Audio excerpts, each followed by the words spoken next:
Excellent excellent. અહીંયા અહીંયા અહીંયા આ જનરલી ગૂંઠણીએ જ્યારે પ્રપોઝ કરે ને ત્યારે બેસે છે, રાઈટ? આ પપ્પા સામે કેમ બેઠો ખબર છે? કોઈ પૂછો કેમ? કારણ કે ઝલક એટલું કહે છે કે આમ તો હું ધારું ને તો પપ્પાની ખુરશી પર બેસી શકું, આમ તો હું ધારું તો પપ્પાની ખુરશી પર બેસી શકું, પણ વાત જ્યારે અનુભવની આવે ને તો હું પપ્પાના ઘૂંટણીએ જ આવું છું. અને એક ફાધર તરીકે નાચવું ઇટ્સ રિયલી નોટ ઇઝી. પણ એ નાચ્યા કે નહીં દિલથી?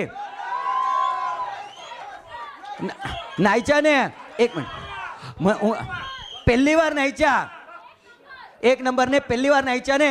એકવાર અંકલનો ફોટો લઈ લે ભાઈ, પહેલા એકવાર કહી દો પહેલી વાર ને. શું કામ પહેલી વાર નાચ્યા ખબર છે?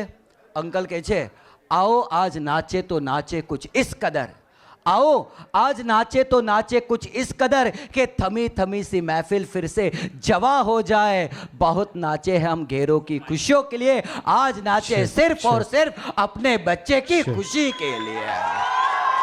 क्या? અને એક વસ્તુ કહી દઉં, આને વાસ્તુ પ્રમાણે પેલા ઓલા ખૂણામાં ક્રિકેટ રમ્યો, રાઈટ? હા, એટલે એ ક્રિકેટ પરથી તને એક વસ્તુ, ભલે તારે રમવું એ રમી લે, પણ बल्लेबाज का बल्ला बोलता है, गेंदबाज की गेंद बोलती है. बल्लेबाज का बल्ला बोलता है, गेंदबाज की गेंद बोलती है, पर सभी के सभी हो जाते खामोश जब किसी हसीन हसीना का हुस्न बोलता है. राइट?